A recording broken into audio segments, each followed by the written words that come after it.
right, good afternoon, everybody. I'm Jacqueline Askerko, the Director of Conference and Events for CAI New Jersey. I'd like to welcome all of our attendees and thank our ultimate partners, the Board of Directors, and the CAI team for today's program.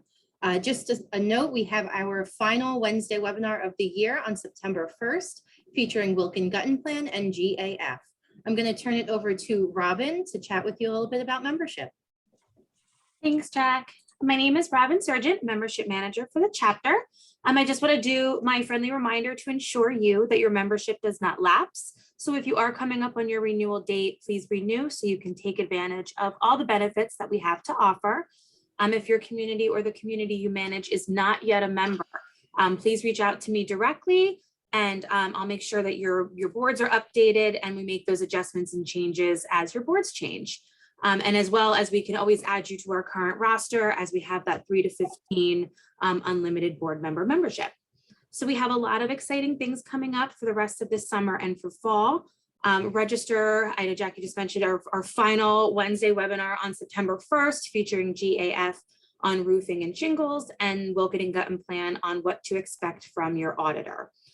We also have our highly anticipated and well-attended beach party, which will be on Friday, September 17th at Martell's, and registration is open for that event. So please register and take advantage of that early rate. The membership committee will also host a virtual new member meetup on Thursday, September 30th at 10 a.m. We encourage all new members and members who wish to just learn more about becoming more involved of what CAI has to offer. Registration will be up shortly for that program. And then we have our conference and expo, which will be in person this year at iPlay America in Freehold on Thursday, October 21st. Registration is open. Also attending the event prior to the networking and meet members to expand your connections on the 20th. So our calendar of events is growing. We're always adding to it. So please be sure to visit our website and register for the upcoming programs. And if you have any questions, please feel free to reach out to me. And we can't wait to see you there. Thank you. All right, thank you, Robin. So just a few housekeeping rules. All participants are muted. If you have any questions, please be sure to put them in the question box and let us know who you are directing the question to.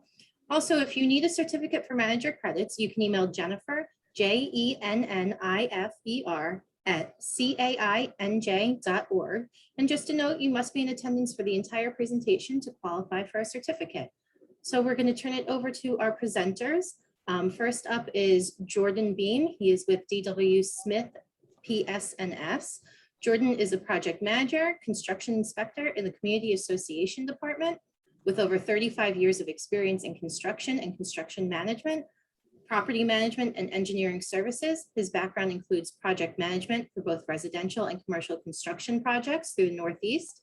He gained the skills required of overall project management, budgeting of jobs, coordinating contractors, and maintaining the project schedule. He specializes in all aspects of community association services and is involved in the preparation of expert reports and inspections, as well as identifying construction-related issues, both efficiently and expeditiously. So welcome, Jordan. He's going to chat with you today about construction management and the importance of using an engineering firm. Yes, good afternoon, everyone. My name is Jordan Beam. I am a project manager for PS&S/DW Smith Associates. I'm happy to be here and to go over a construction management crash course with you that has to do with capital improvement project of roofing. I'm going to be going over some slides, which I'm going to share with you guys right now on the screen, which will kind of help you a little bit to follow through with me. Basically, team introduction and background. There's at least 15 of us project managers that work for PS&S and DW Smith. All of us have a variety of construction background, at least 25 plus years. Hey, Jordan, just hit the presentation mode again so we can see the full screen when you get a chance. All right, do we have it? Nope, down at that bottom corner. Remember? Oh, there you go. Okay, sorry about that, ladies and gentlemen. All right, so basically today's program is to go over the nuances of reading plan specifications, the value of a bid package, what you're looking for in a qualified contractor, contractual transfer of liability, which is very important when you're talking about an engineer, property management, or a construction company. And then, of course, we will want a little interactive discussion as we move along, or if anybody has any questions, just question away. Oh, why Why is it important to use, why is an engineer professional called? Well, basically an engineer professional is called is either your capital reserve study is telling you that you need to do a capital improvement project, or you're having issues on site, whether it be roof leaking, whether it be road paving, that's potholes, sinkholes, any drainage and grading and stuff like that. Basically today we're going to be using a sample roofing project for you guys to review at the same time as we're going from start to finish. How does the roofing project start? It's either at the end of your useful life or other issues, whether it be leaks, missing shingles and stuff like that. What happens normally next is basically we do an inspection, which is a condition assessment of prioritization, depending on how many buildings you have in your community. If you have 30 buildings, you're not going to do it all in 1 year. You might want to spread it out over a couple of years. So you want to do an inspection of the existing condition, and then you want to do an assessment of prioritization from your worst buildings to your best buildings and give you a life expectancy in years. What typical conditions are we looking to see? So basically we're looking at chimneys, chimney chase covers that are on your roof. As you can see in these pictures, we have a lot of Carnac, which is basically a rubberized cement, which is just a temporary repair. So you want to try to stay away from doing temporary repairs if you can. In the first picture, you can see that cap is totally deteriorated and rusted and fallen apart. The one on the right, they made the repair, but they ended up shifting the flue cap over the storm collar, which is now letting water infiltrate into your unit. All right, these pictures basically say it all. I mean, you got water that's been pouring into this poor person's unit because there's no roof caps covering it. And you can see, if you look closely at the trusses that are underneath, they're in a gray color, which is mean it's been leaking for a very long time. The picture on the right is a snow country ridge vent, but the only thing missing there is there's no caps going over top of it, so water can infiltrate through every single nail hole that it's being held down by. The other one here is crickets behind the chimney. Crickets are very important to divert the water away from the back of the chimney. So this way here, as you can see in this picture here, we're missing some shingles in this whole picture, which is not good. That means water infiltration is happening behind the cricket. The right side picture is just missing shingles along where the offset wall is from the roof, where you just have step flashing, but water is definitely getting into that unit as well. So the conditions that we're looking for is anywhere we can possibly see water infiltrating into the unit. But if you look at the left side picture in the gutter, you'll see a lot of aggregate loss. So every year, I know a community does a gutter cleaning. What you should do is ask your gutter cleaner company to look into the gutters to see what kind of aggregate loss you have, and they should report back to you saying your gutter's completely filled, half filled, quarter filled, so you'll know what your life expectancy of the roof is. Picture on the right is just showing missing shingles, which is allowing water to infiltrate into the person's unit. The other thing is ice damming. Ice damming is commonly done, of course, during the winter time when if you can see on the left side picture, it's only a 2.2, which is a 2-on-12 pitch. Not recommended for regular standard Timberline GAF shingles. What you want to do is GAF did come out with a low profile GAF shingle that you can use on a 2% 2-on-12 pitch. But typically you could probably use like a TPO or an EPDM roof on a slope like that. It'll make the water run off a lot better. As you can see, roof patching. This one here on the left side is not technically a good match because all they're doing is they just put shingles over top of shingles without weaving them in. As you can see on the picture on the right, it shows you that all the shingles are woven in, which is the proper way to make a repair so water doesn't infiltrate or continue to infiltrate into that unit. Satellite dishes, hardware, screws and stuff like that are always commonly left after satellite dishes removed. Another area of water infiltration, you would want to remove those and patch the shingles. Trees along the roof line, as you can see in the picture on the left, yeah, they did a great job. They cut the tree down. It's no longer causing effect on the shingles, but they left it, didn't repair it, so water is definitely infiltrating into the unit. Picture on the right pretty much shows the same thing.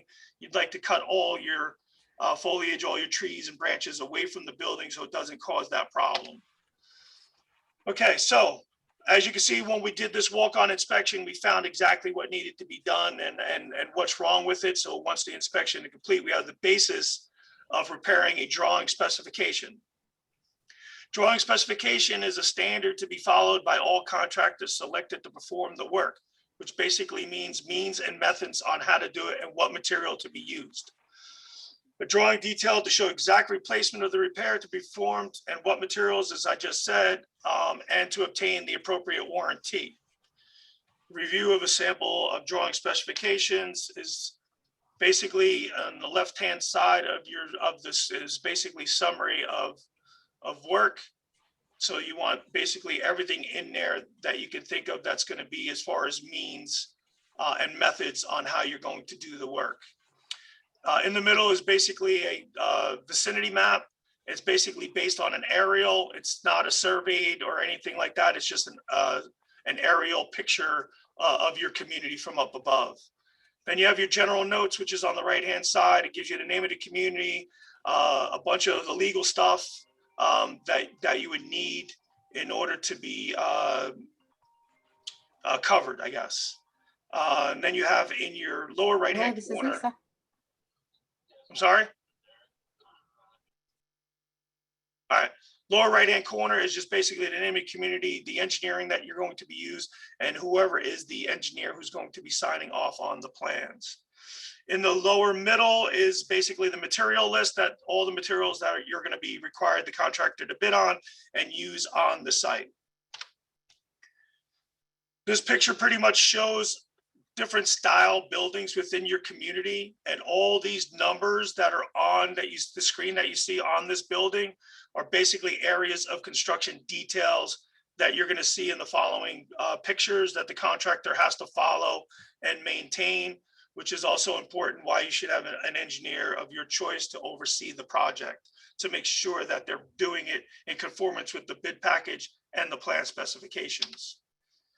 So all the numbers that you saw are on all those buildings. Number 1, 2, 3, 4, 5, 6, 7, 8, 9. These are all construction details that the contractor is supposed to follow on an appropriate section of your roofs. So this is what they need to follow in accordance with the specifications. Same thing with here from 10 through 15 is just giving you construction details that were provided in the pictures that you saw before that the contractor is supposed to follow to make sure that everything's in accordance. All right, so construction details, this is just giving you details basically in a abutting wall and the shingles and stuff like that. All the siding is supposed to be removed. So anything that you saw in the construction details, these are the details that the contractor actually sees on a physical building itself. So right here in front is going to be roll flashing, but all the siding gets removed, all the shingles get removed, and then the underlayment gets put on. And we like the underlayment to go up the wall from 8 to 18 inches. Same picture here, an abutting wall shows the same thing. All the siding gets removed, all the shingles, everything gets removed. Ice and water shield goes up the wall. Also step flashing as well. Crickets are very important in order to deflect water away from the back of the chimney. You want your construction detail, the construction of the crickets to be at least 12 inches in height and 0 down to 0. So it's going to be a 1 on 12 pitch right here. So the water deflects away from the chimney and doesn't sit up against it. Same thing here, chimney, but no cricket. It's just an offset wall from the cricket. Same thing. Everything gets removed. Ice and water shield up the wall.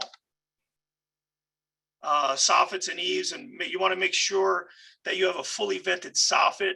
That will give you a longer life expectancy of your plywood and the shingles that you're going to be installing. Ventilation is a very important aspect of the project for life expectancy of your roof and plywood.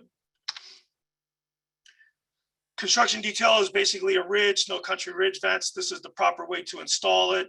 So you have ventilation through the top of the roof at the ridge, and then you got your caps that sit over top of it to prevent leaking from into your roof. This is basically a profile of the material of the snow country ridge vent. Keeps all the weather out, stuff like that. It's almost like a web and stuff like that. It prevents anything from getting in there, and the air is able to flow out of it. All right, again, this is just basically roof rakes. This is just really an architectural design. It doesn't really have any aspect on ventilation or anything like that. It's just an architectural design to give the breakup of the building. You don't really need any vented on the rake boards. You only need them at the soffits. Plumbing penetrations, roof penetrations are the most common in any community. That this rubber membrane around this pipe is basically going to be the first thing to go. And this particular model usually lasts around 10 to 15 years, and then you're going to have to start replacing them. Kick-out flashing, very important to deflect the water as it's coming down the roof. You want to deflect it into the gutter. That prevents the water from getting in behind on the side of the gutter and deteriorating the siding and then possibly causing wearing and stuff like that, especially during the winter months and rainy months. This way you don't get any water infiltration in through the wall of your siding. Valley construction, this whole area right here, when it's removed, gets fully engulfed with ice and water shield to prevent any water from getting in this area and into your unit. Skylights. Skylights are another area of most common for water infiltration, if not installed correctly or just aged and it's at its life expectancy to be removed and replaced. Roll flashing, basically on a front porch, all of the siding gets removed again, everything gets removed. Ice and water shield goes up the wall as high as you can get it underneath the window. And then on the sides, you want at least 8 to 18 inches up the wall. Fire rated plywood, anywhere in between each dwelling, you want to make sure you have FRT, which basically the new engineering technology now is the plywood is called dry-con. You want to make sure you're 4 feet on either side of the unit to make sure you get proper coverage for fire rated for building code.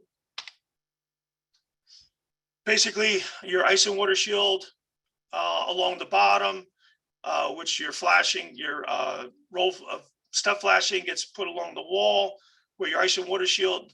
This contractor was a little overzealous, but we don't care. The more ice and water shield you have up the wall, the better protection you have.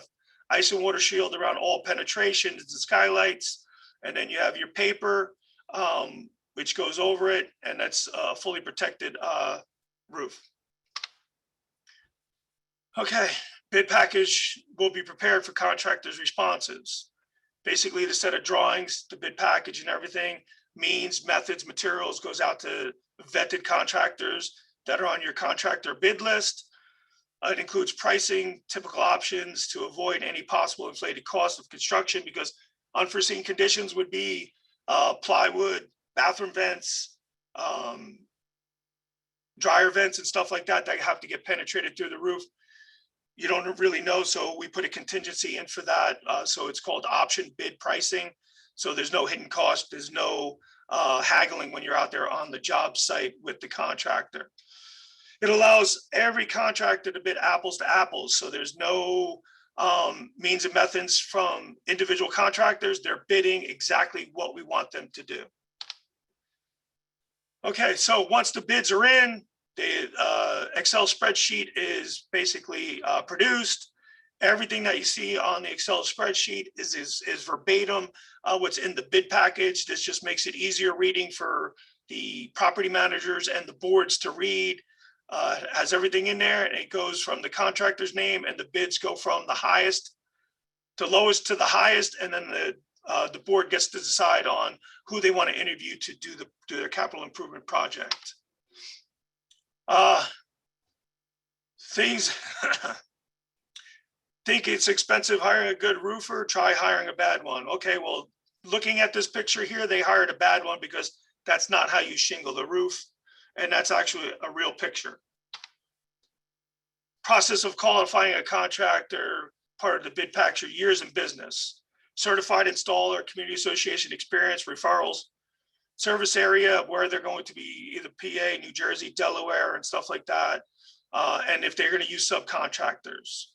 Our team interviews, or engineering should interview every contractor that they're going to be putting on their bid list to make sure that they meet the requirements above.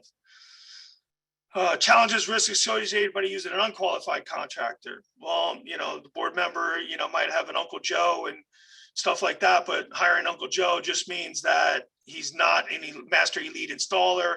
You don't know if he can handle the capabilities of a huge project.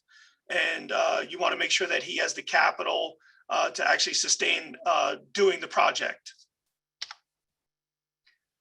Yeah, I went out to look for a contractor. This, I could tell you, is probably somebody got it off YouTube or something like that, but it's just, we just threw it in because you never know. There's definitely unqualified contractors that not should be working in a community association.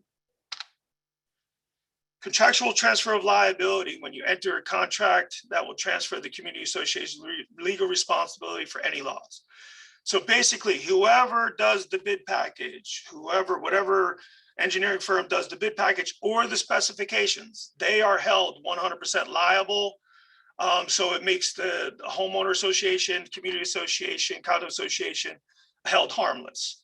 Everybody's going to get sued, but basically the engineer is taking full responsibility because they're the ones that created the bid package. They're the ones that created the specs. So, and also the contractor is going to get involved because they're the ones that perform the work.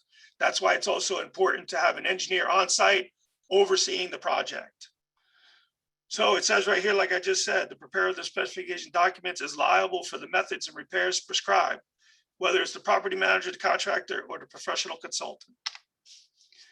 Professional consultant provides oversight throughout the construction process to review general conformance to the contract documents and design specifications. The professional consultant will attend the pre-construction meeting to evaluate the progress of work, prepare reports, punch list, inventory, additional materials used, and approved payments. All right, I think we're done. All right, wonderful. If anybody has any questions, just a reminder, please put them in the question box. Jordan, right now I have, how do you select your contractors from the bids? Okay, so basically we want to make sure that the qualified contractor is basically belongs to the CAI, Condo Association Institute. We want to make sure we check all their references, whether it be good or bad, calling property managers, actually calling their supply houses to see how their credit is and stuff like that. So that's pretty much how we do it. They come in and we have our whole team. Most engineers should do it. We have our whole condo association team, project managers, engineers, structural engineers, environmental. We all sit in and they do a presentation right in front of us. And then what we do is we do a Q&A to them. And then we also check everything to make sure that they're qualified to be a contractor, to be on our bid list. All right. And why is it important to use an engineer? It's important to use an engineer, like I said, transfer of liability. So if you hire an engineering firm and you do the bid pack, the specifications and the bid package, the engineering firm is held 100% liable for the means and methods of the work. That's why you also want the oversight as well, because if you just hire the engineer to do the bid and the specs, and then you do it on your own and you have no oversight, we have no control if they're going to be doing it correctly or not. It also alleviates the questions of the property manager. Are they qualified to oversee a project of this magnitude? Are they qualified to even do the means and methods of specs or bid package? And then also the board, it holds the board harmless because they hired a consultant to do the bid package, to do the specs, and to oversee the project. Wonderful. All right, well, if anybody has any additional questions, we can circle back around at the end. Jordan, thank you so much. I am going to now introduce our next speaker. Thank you very much. Of course. All right, so our next speaker is David Byrne. He's a partner of Ansell, Grimm, and Aaron PC's Community Association Practice Group. He has more than 2 decades of experience providing homeowners associations, condominiums, and cooperatives with a full range of legal advice and services, including drafting rules and regulations, assisting in collections of delinquent assessments and common charges, transition negotiations with developers or sponsors, construction defect litigation, municipal services and relations, fair housing compliance, restrictive enforcement and interpretation, and any necessary litigation related services. He has written numerous articles for CAI's Community Trends magazine, the national publication Community Association Law Reporter, and the New York and New Jersey Cooperator, CAI's Community Assets magazine, CAI's In Focus magazine, and the New Jersey Law Journal. David, welcome. Thank you. Thank you. I think we have to get off of Jordan's screen. Yeah, Yep, Robin, can you get that off, please? Well, I can just redo his presentation, You could do that. right? Oh, Well, I like that. Well, look at there that. you go. Like, now I could do, let me make sure I can do mine. Yep. Okay. Is it showing on there now? We're not seeing, yep, now we are. We're seeing your presentation mode. So we just want to switch screens to see the other one. Yeah, okay.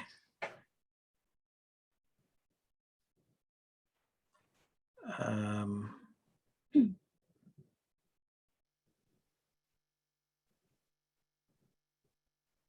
can't see your full screen, but I think if it's at the top, one of those options, you can switch the screens, I believe. Display settings, there you go.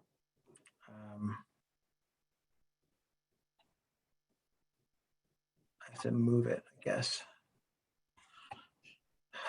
This is annoying.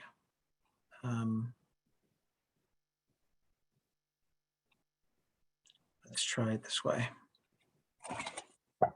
This might work, I think, if I let's see. All right, should then share screen. Yep, when you share the screen, it should show you which one you want to share with the presentation versus the other mode. Right, right.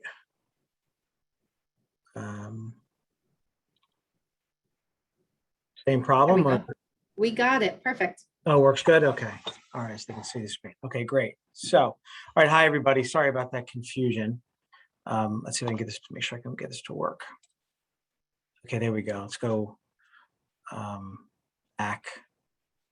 I can. Okay, so hi, everybody. As CAI announced, I'm going to talk real quickly, hopefully, about emotional support animals, and really the focus will be on putting associations in a position where you can actually say no to emotional support animals requests. Most of the time I see or I hear folks talking about this, and what I hear the most is the term reasonable accommodation. You know, do we have to provide a reasonable accommodation? The owner, the resident wants a reasonable accommodation.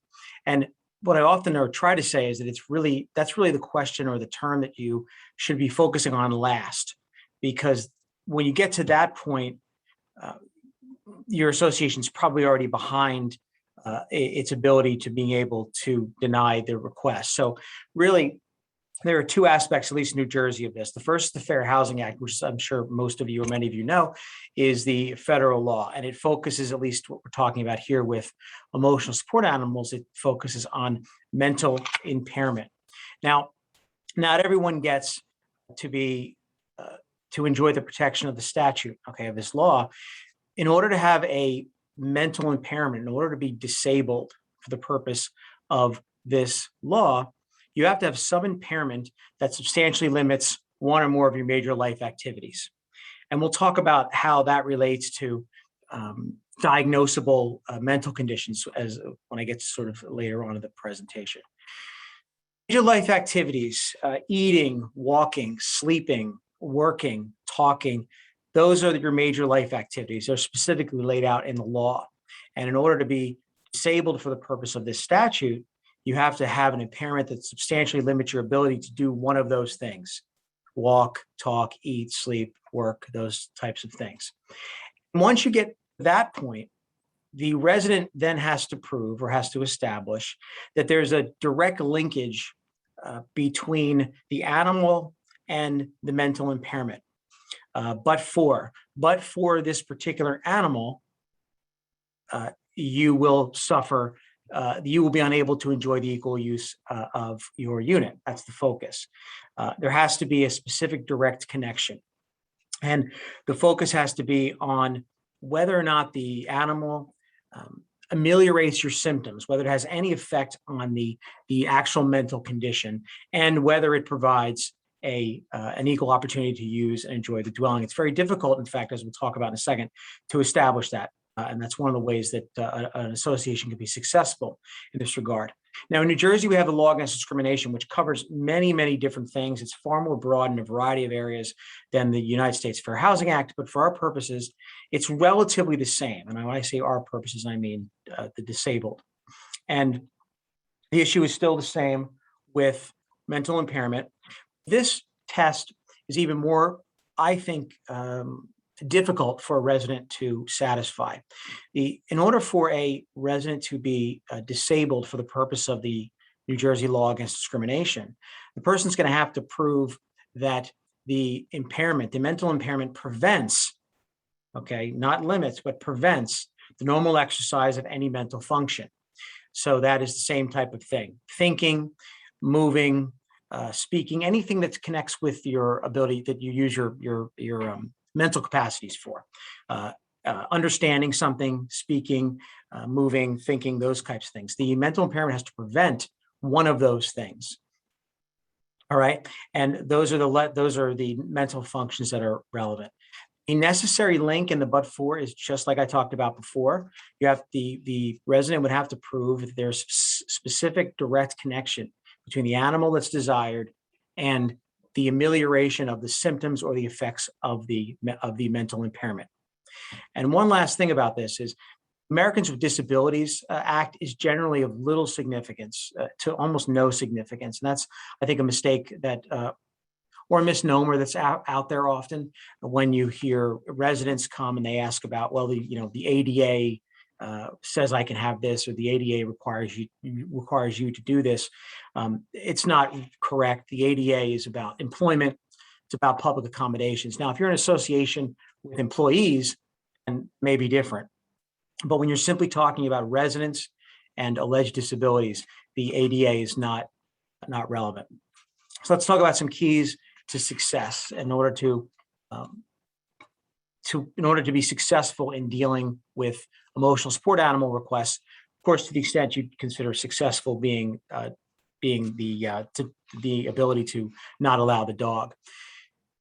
This concept applies only to residents, doesn't apply to guests. It applies to residents. Now, an owner might not be a resident, in which case the owner doesn't get the benefit of the statute. So we're focusing here on only residents, not on guests or other people. And I want you to also remember that you should not be, there are certain words in our society, certainly these days, that are designed or often result in people feeling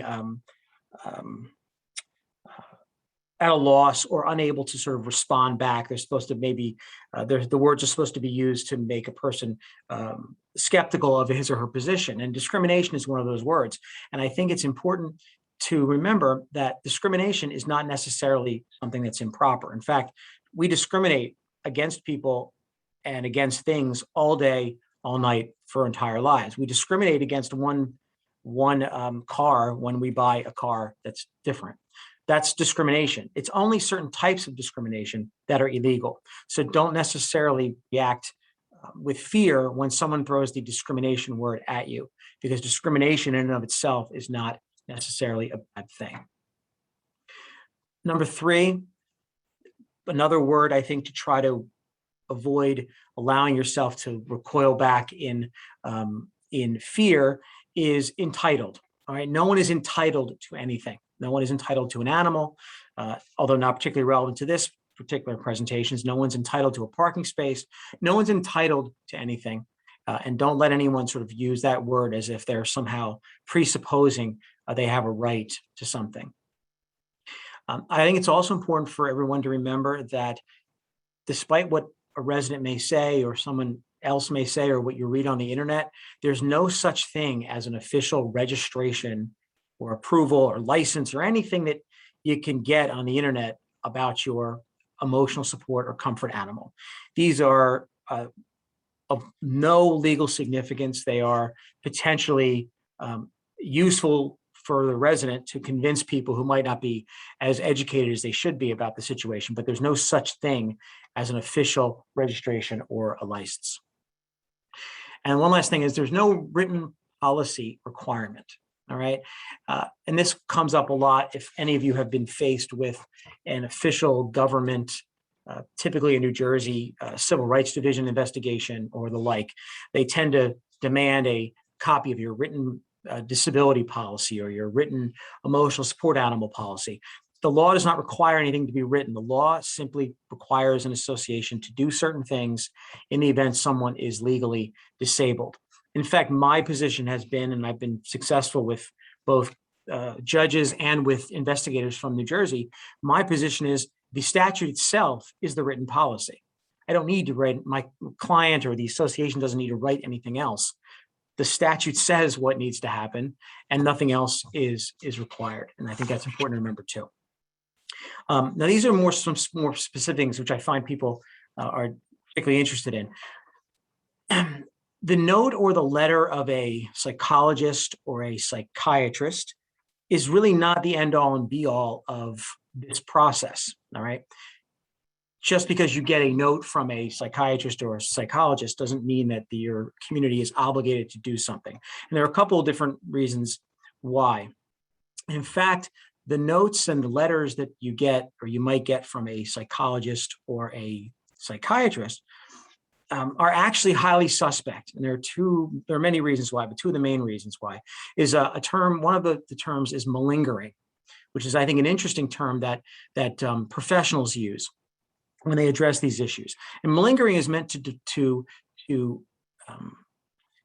characterize what patients will do when they consult with psychologists or psychiatrists. Patients often try to get a secondary effect, it's what it's called. And it's when a person who might otherwise have a mental condition will portray their symptoms or portray their needs in a certain way in order to achieve something other than simply the betterment of their mental condition. And experts are able to, through testing and analysis, able to determine whether a person's claim as to their condition, their subjective mental condition. Many of these things are subjective. An expert can determine whether or not that's really just malingering. They're really just taking the position or they're articulating a mental condition or a subjective belief about their condition in order to achieve something. The right to have an animal, the right to bring an animal on an airplane, the right to work from home instead of work in the office. Oftentimes people who might otherwise have legitimate mental impairments of some kind will often portray them in a way as to achieve a certain result.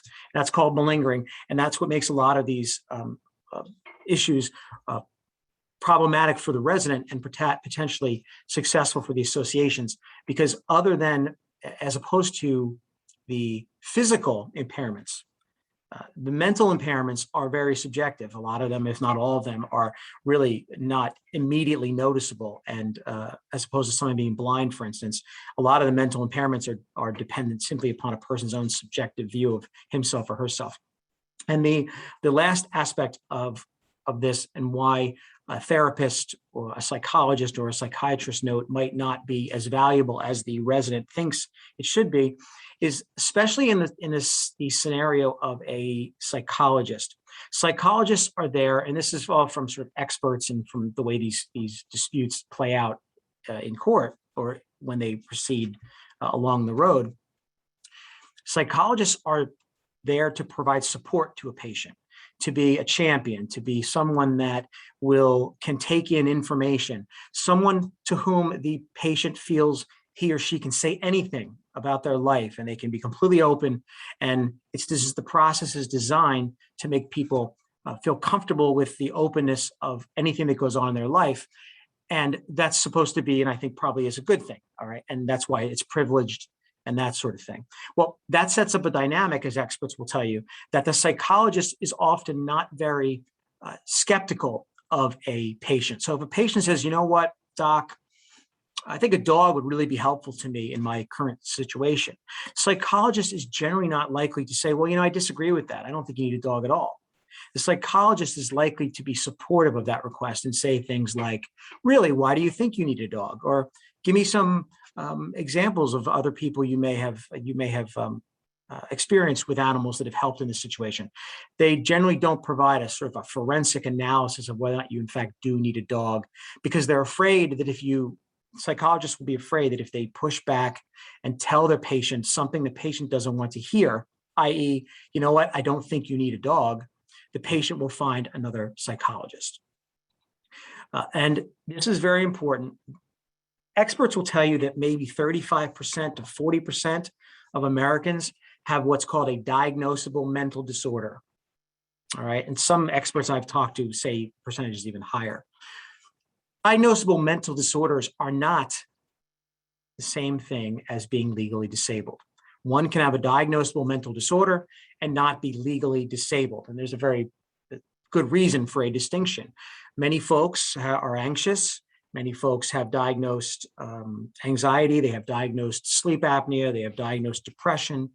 And that those conditions will ebb and flow during the course of someone's life. Whereas one day, someone, for a period of 6 months, let's say after a custody battle that you lose and your kids live somewhere else for a while, you may have a diagnosable mental disorder of depression. But then a year later, you might no longer have a diagnosable mental disorder. Disability is designed to be something permanent. It's designed to be something different than a diagnosable mental disorder. Not every person with a diagnosable mental disorder is legally disabled. So just because someone presents you with a note that says my patient has anxiety and this dog would really help the person with anxiety, that's really of almost zero significance, especially since I'm not sure that anybody who has a dog would take the position that the dog does not help with anxiety. I mean, people who have dogs are generally happier because when the dog is around and because they have the dog, it really doesn't mean much. And also you will see that when you decide to try to push back on some of these requests, you will see that psychologists and psychiatrist records will support a lot of what I just said. Meaning when you get the records, you will find almost invariably that there is zero reference at all to any of the records about an animal. I've seen psychiatrist records in disputes where the psychiatrist has written a letter to the association that says, in my opinion, this person should have a dog. It'll be helpful to the person. And then when you get the person's 2 years worth of psychiatrist records and notes, a dog is never mentioned in any of the records. The psychiatrist will have reports, lengthy reports, laying out his or her prescriptions. I think the patient should take this drug, take that drug. The patient should take time off of work. The patient should not drive in a car for a while. The person should do the following things in order to get better. And a dog is never mentioned as one of those. And that then also calls into question the value of the opinion that you get from the psychiatrist. In the end, though, I think there are a couple of different things that make a difference to you or your clients if they're going to deal with these things. And one is how you stand firm in the face of New Jersey's Civil Rights Division. The resident will almost always, when he or she gets a response that they don't like, he or she doesn't like, they almost always file a complaint with the government. There's no charge to file a complaint with the government. And at least currently, the Division of Civil Rights is a favorable place to file a complaint. The people that are there are generally there with the disposition that a complaint is more likely true than it is more likely false. And there's nothing wrong with that. That's just my experience tells me that the folks that are working at this particular Civil Rights Division, that the folks that deal with this issue tend to feel that the complaints will be more meritorious than perhaps they really are. But you have to be comfortable with the fact that the minute you tell someone no, they will probably file a complaint, and the government will probably accept the complaint and probably demand information, and at some point might even conclude that you've engaged in illegal disability discrimination. That's probably going to happen. And if you or your clients are completely risk averse, you don't like ever getting something in the mail that looks like a complaint or smells like a complaint, then you're not going to get very far in trying to successful with emotional support animals. One positive thing I want you to remember, if you do take the position that an emotional support animal is not appropriate in your situation or particular situation, the complaint will be filed with the government. The government will issue a complaint of some kind. Now, that complaint is not a complaint that goes to court. It's a complaint that opens up a file. Many of you that have experience with this will know. It opens up a file. It authorizes an investigation. But once you get that document, you might be able to, your clients, your associations might be able to get an insurance company to pay for an attorney to help you with that. I've been successful with that many times. And that, if you're successful with that, that changes the dynamic completely. Because at this point now, if you're going to be oppositional with a resident's request for an emotional support animal, at this point now, you're going to start to have expenses, both legal fees and expert fees. Hire the doctors that I just talked about will help you prove malingering and help you prove all these other things. If an insurance company has agreed to provide a defense, then a lot of those costs, if not all of those costs, will be paid by an insurance company. And that allows a community to actually fight the emotional support animal claim. That equals the power balance between the government, who is working, at least as far as the resident is concerned, working for free, versus the community that is paying people out of pocket. An insurance company will come in and hopefully provide a defense, which will then perhaps level the playing field that will allow an association to do all the things that I'm talking about. And that's important. So when you get, and sometimes as I tell boards, sometimes saying no to a request or not saying no to a request, but negotiating, dragging it out, attempting to get information might push the resident into filing the complaint, which might not actually be a bad thing, because the complaint will be what allows you to make a request of your insurance company that you get a free lawyer. Until you get the complaint from the Civil Rights Division, you don't have the basis or the right to ask for that insurance company defense. So sometimes you have to be willing to provoke a response in order to get to step 2 or 3 that might actually provide the desired outcome. But in the end, I think that ultimately, if the board or the community doesn't have the courage, the will to fight these things, you're not going to really get very far. These disability-related disputes are very perilous. There's a lot of drama involved. The government, as I said, will probably almost always be adversarial to your position. And if you know in the end that you're not going to fight, you're not going to risk a complaint, or you're not going to risk legal fees, all of which might be totally sound positions to take, but you should try to decide that ahead of time, because if you're not going to fight these things, then you probably should not even engage in the process of trying to fight them. Because if you're going to back down in the end, you're just risking unnecessary strife.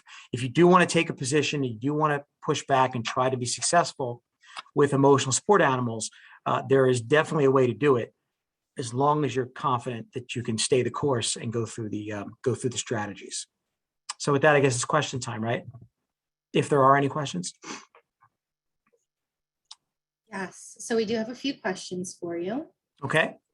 You may have answered a few of these, but are we permitted to ask owners with what they claim are emotional support dogs for the impairment? You mean, is that, well, I'll interpret that question as, are we allowed to ask the person who's requesting the emotional support animal for more information? I guess that's kind of how I interpret that. That's why I was. Yeah, and the answer is yes, because in order to get to the process I'm discussing and I'm articulating, you need the information. But it's important to remember 2 things, I guess, in this particular discrete question. The first is that the resident might take the simple request for information as grounds to file a complaint. And you need to be careful that, not careful, you need to be mindful of the fact that could happen. In my view, that would be a positive thing, because that just then skips you up to step 2 without having to worry about it. And the second thing to remember is, technically speaking, these statutes don't begin to create a mechanism for punishment until there's actually been a denial of the request. So our position, and my position has always been, I've been pretty successful with it, that when someone requests an accommodation like this, and someone says, I'm disabled, I need an emotional support animal, asking for information is not a no. And so if you're asking for information, if you're alerting the owner or the resident to the opportunity to participate in ADR, then you are technically not saying no, which means that, in my view, the government or the courts would have no right to claim that you ever violated the person's rights, because you never actually said no. So the answer to the question is, I think, yes, you have a right to ask for information, as long as it's done in a certain way.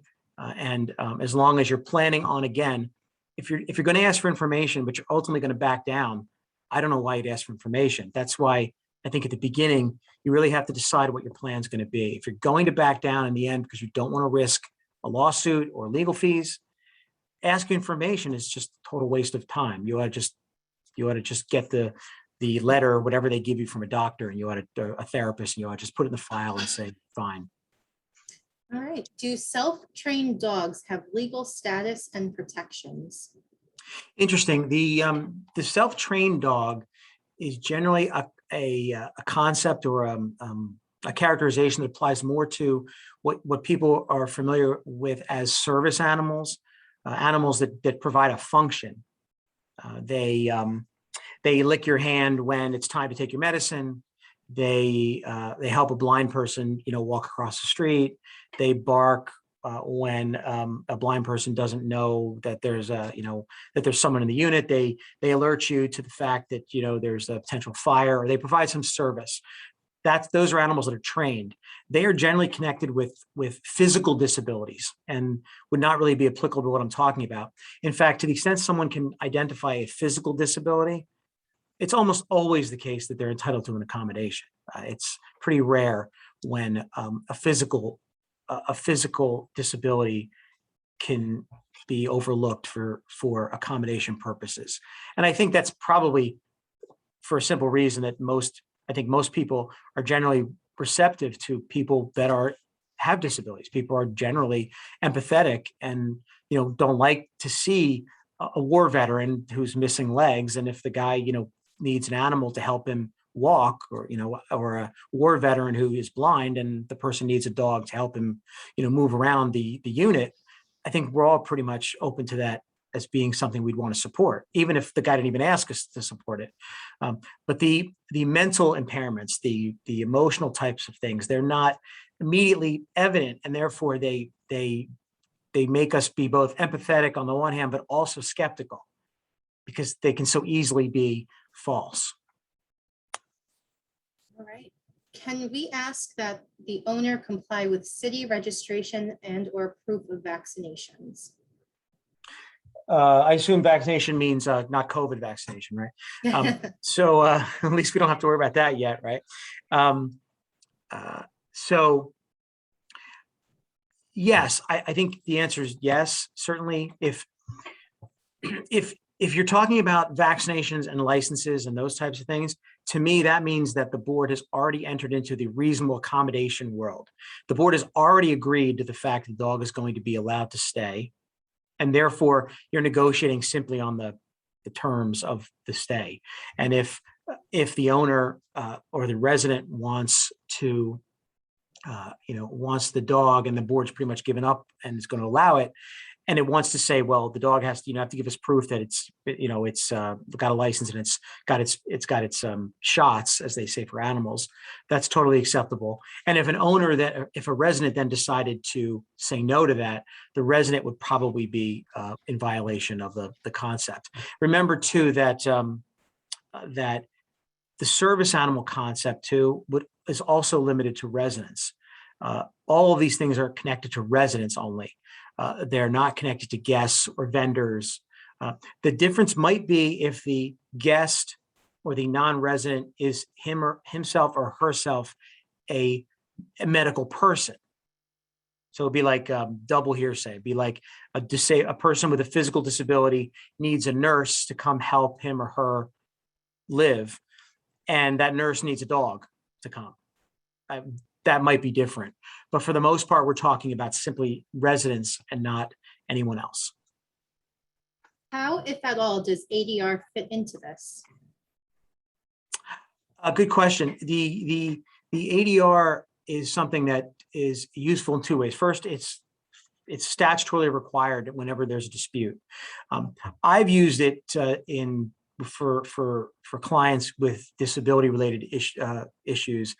I try to package the ADR together with the meaningful inquiry part. Whenever someone presents a request for a emotional support animal, what I've talked about earlier is all the things you're going to put in place are all part of what's called a meaningful inquiry process. And you can fit ADR into that process so that you cover it all at one time. You know what I mean? So instead of getting information and paperwork and going back and forth, you can say, we're going to have an ADR to deal with this. And as part of that ADR, we want the following things. That way you don't have to go back and do an ADR if you in fact decide to deny the request. You've all packaged it up in one spot. And my experience is judges, perhaps not necessarily the civil rights division people. I'm not sure they're moved by a lot of different things, but judges I've found are receptive to that concept where they see that a board has engaged an ADR process to help facilitate the meaningful inquiry approach. All right. Do rules that allow small dogs but not large dogs make it easier to say no to emotional support animal requests? Yes, that is definitely the case, because with communities that have less than a total ban on dogs, they allow some dogs, and typically you see size is the difference. Many associations that have those rules, that have those differences, are sometimes able to reject a request for a large dog, because if the person gets a small dog, they don't need an accommodation. It crystallizes that particular association's ability to prove the nexus part of my presentation, the but-for part.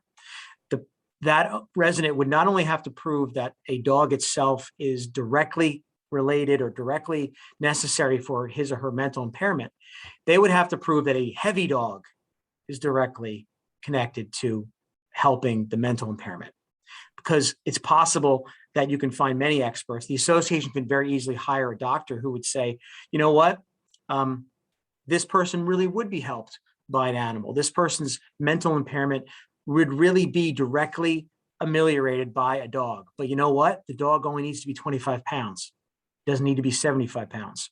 And once you get to that point, you have an even easier time of defeating the request. All right. We have two more questions I'll get to. When an emotional support animal is permitted, can we mandate where they walk? Probably. That'll come in the context of the reasonable accommodation aspect of this. As the question, I think, correctly prefaced it, once you decide that the dog's going to be able to stay, you're then going to try to engage in this process. And yes, to the extent that the association is going to condition the acceptance on the dog agreeing to walk in a certain area, that's probably acceptable as long as the condition is reasonable. You know, it has to be reasonable itself and not just a pretext to say no. But in the abstract, the answer is yes. All right, the final question we have. Recently, our dog-free association has had 3 residents with dogs either move in or get a dog before filing the necessary paperwork. What recourse does the association have to prevent this? Well, in that question, wasn't there any reference to the emotional support animal or anything? It was just a general question, right? Just a general question. Yeah. Okay. Yeah. Well, that goes to the eternal rule of it's better to say you're sorry than ask permission, right? Once a dog shows up, it makes things a lot different. If you're removing all the disability related questions from it, then the association's ability to deal with the animal is probably just simply dependent upon the nature of your governing documents and the manner in which you take enforcement action. If you have a restrictive covenant in the master deed or the declaration that prohibits a dog, and it was from the original documents that were created, when the community started, there should really be no reason why you would be unable to get the dog's removal. But you probably have to be prepared to go to court, because I'm a dog owner myself.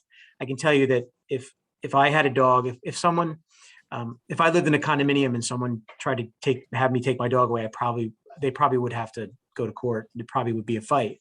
So I think once they have the dog in place, the board probably has a lot of rights, but needs to probably be ready for the fact that there will be a fight, which means that when you start the enforcement process, you have to be very careful as to how you do it, because a judge might rule that the dog should go, but also rule at the same time that your process was bad. You failed to provide the right notices, you failed to have the right meetings, et cetera. All right, that's all the questions for today. So I'd like to thank both Jordan and David for taking your time out to speak with us today. We really appreciate it. Okay, And thank you. to our, Thank you very to much. our participants as well. We will be sharing the speaker's contact information with all of our attendees, so feel free to reach out to them if any of your questions were not answered. And just a reminder that this is being recorded and will be available on our website in the webinar library with all the other educational programs for the year. Thank you again, and we hope to see you on September 1st at our final Wednesday webinar. Have a Okay, great thank day, you. Thanks, everybody. everybody. Thank you. Have a great day.